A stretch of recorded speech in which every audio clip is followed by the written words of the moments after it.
একই সঙ্গে অ্যাডমিনিস্ট্রেটিভ লেভেলে যাতে ডিপার্টমেন্টাল এনকোয়ারি হয়ে ইউনিভার্সিটি রুলস এবং ওয়েস্ট বেঙ্গল সার্ভিস রুলসকে বুড়ো আঙুল দেখিয়ে ও দিনের পর দিন পয়সা তুলে নিয়ে গেছে, স্যালারি তুলে নিয়ে গেছে, তার জন্য যাতে প্রশাসনিক স্তরে ওর বিরুদ্ধে অ্যাকশন নেওয়া হয়।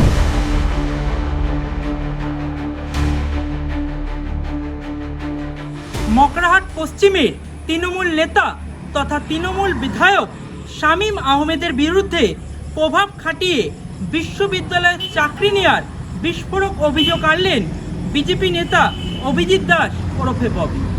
এই মর্মে আজ ডায়মন্ড হারবারে একটি সাংবাদিক সম্মেলনের আয়োজন করেছিলেন বিজেপি নেতা অভিজিৎ দাস। তার অভিযোগ, শুধু প্রভাব খাটিয়েই চাকরি পেয়েছেন তেমনটা নয়, নিয়মিত কাজেও যেতেন না মকরাহাট পশ্চিমের তৃণমূল বিধায়ক শামীম আহমেদ। এমনটাই অভিযোগ আনছেন বিজেপি নেতা অভিজিৎ দাস। যখন এই বিষয়ে তোড়জোড় শুরু হয় তখন তিনি বিধানসভা ভোটের দোহাই দিয়ে ৪৭ দিনের ছুটির আবেদন জানান। সরকারি নিয়ম অনুযায়ী ৬ মাস যিনি কোনো প্রকার কাজেই যোগ দেননি তিনি ৪৭ দিনের কোনো ছুটির আবেদন করতে পারেন না। তার এও অভিযোগ, দিনের পর দিন কাজে না গিয়েও প্রত্যেক মাসের সঠিক সময়ে বেতন নিতেন। ইতিমধ্যেই এই মর্মে তিনি বিভিন্ন সরকারি দপ্তর তথা ডায়মন্ড হারবার থানায় লিখিত অভিযোগ দায়ের করেছেন। একই সঙ্গে অ্যাডমিনিস্ট্রেটিভ লেভেলে যাতে ডিপার্টমেন্টাল এনকোয়ারি হয়ে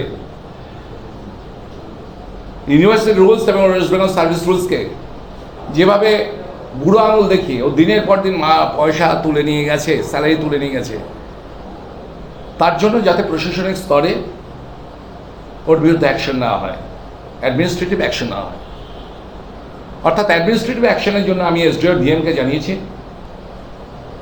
বিধানসভায় সব কিছু সাপ্রেস করে যে এমএলএ হয়েছে তার জন্য স্পিকারকে জানিয়েছি, এবং একই সঙ্গে যাতে পুলিশ অ্যাকশন হয় সেই জন্য আমি পুলিশ কমপ্লেন্ট করে আমি এসপি এবং আইসি ডায়মন্ড হারবারকে জানিয়েছি।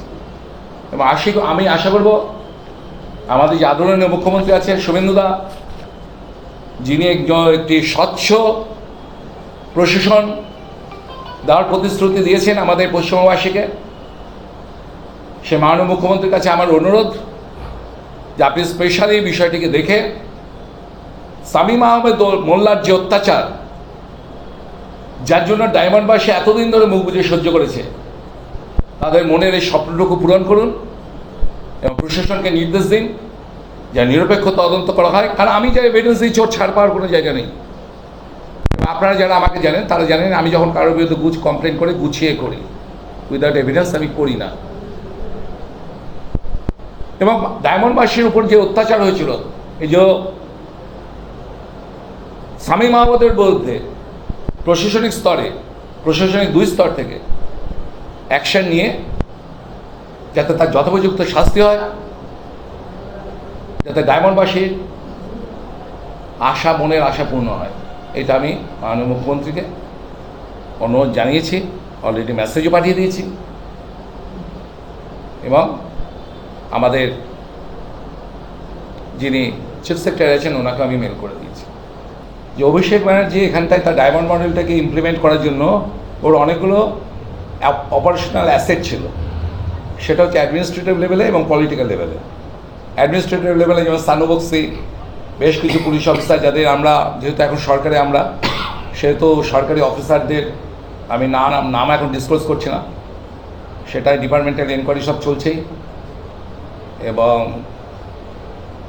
যারা পলিটিক্যাল লেভেলে অপারেশনাল অ্যাসেট রয়েছে আমরা একের পর এক তাদেরকে বিরুদ্ধে ইনভেস্টিগেশন করে তাদের বিরুদ্ধে প্রশাসনিক স্টেপ কীভাবে নেওয়া যায় সেটা আমরা দেখছি, প্রশাসনকে সহযোগিতা করছি।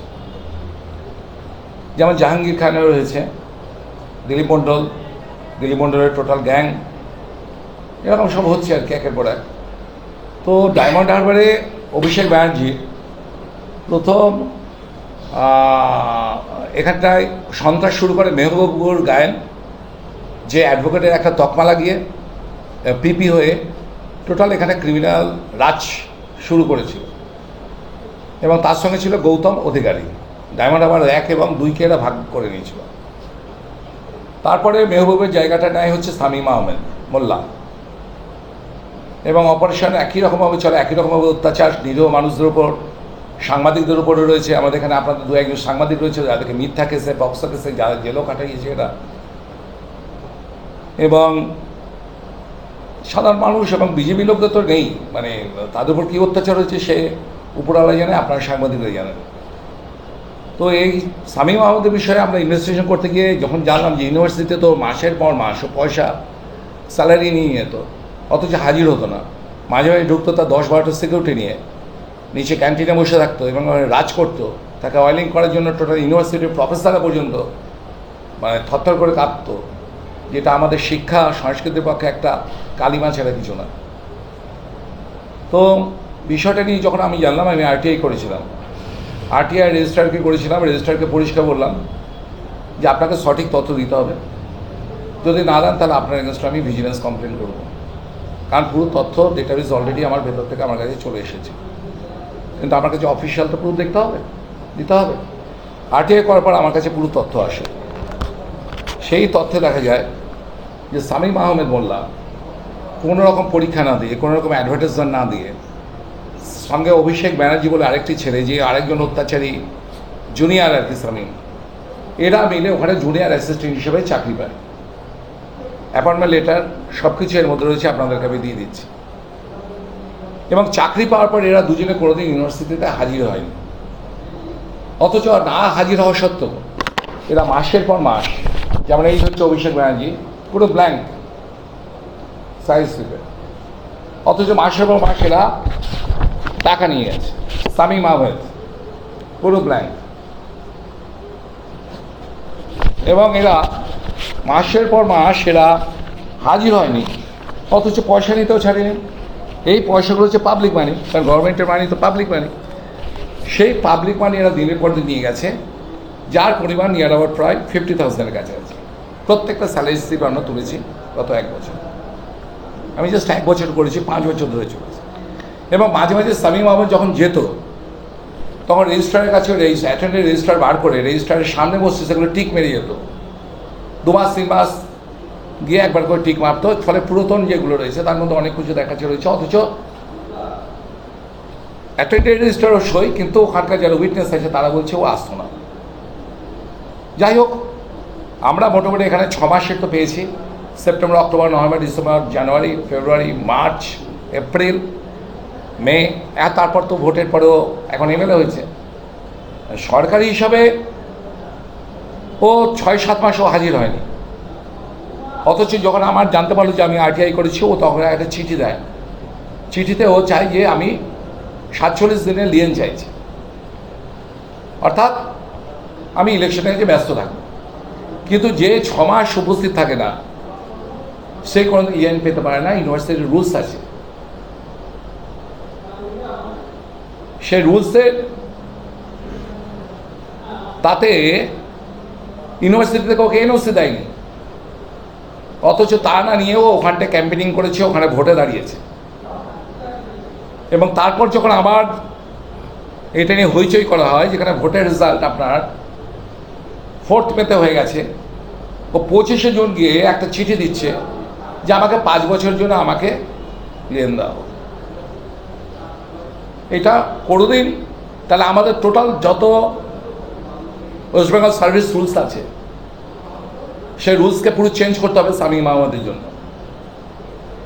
এবং দিনের পর দিন একজন পাবলিক সার্ভেন্ট উপস্থিত না থেকে সরকারি কাজ না করে যে সরকারি টাকা নিয়ে গেছে, এটা prevention of corruption act 1988 section 3 and 7-এ পড়ে। It is a cognizable offence. এতে জেল ও জরিমানা দুটোই হতে বাধ্য, এবং একই সঙ্গে সাপ্রেস করার জন্য এমএলএ পদও ক্যান্সেল হতে বাধ্য। আমি ইতিমধ্যে মাননীয় স্পিকারকে ইমেল করেছি, আমি অলরেডি ডিএমকেও ইমেল করেছি, এসপিকেও ইমেল করেছি, এবং এখন বর্তমানে এসে আমি হাতে নাতে আমি এসপিকে এবং আমাদের এসডিও সাহেবকে জমা দিয়ে গেছি, যাতে প্রশাসনিক লেভেলের দুটো যে ধারা, কারণ যেহেতু প্রিভেনশন অফ করাপশন অ্যাক্টে পড়ছে, ন্যাচারালি এখানে ডায়মন্ড পুলিশ ডিস্ট্রিক্টের একটা দায়িত্ব রয়েছে, রেসপন্সিবিলিটি রয়েছে। তবে এই অভিযোগের বিষয়ে তৃণমূল কংগ্রেস কিংবা মগরাহাট পশ্চিমের তৃণমূল বিধায়ক শামীম আহমেদের পক্ষ থেকে কোনো প্রতিক্রিয়া পাওয়া যায়নি। ডায়মন্ড হারবার থেকে বিশ্বজিৎ নস্কর রিপোর্ট, বাংলা হান্ট। আরো ভালো ভালো খবর দেখতে সাবস্ক্রাইব করুন বাংলা হান্টের ইউটিউব চ্যানেল। বাংলা হান্টের আরো খবর দেখতে নজর রাখুন। বাংলা খবর মানেই বাংলা হান্ট।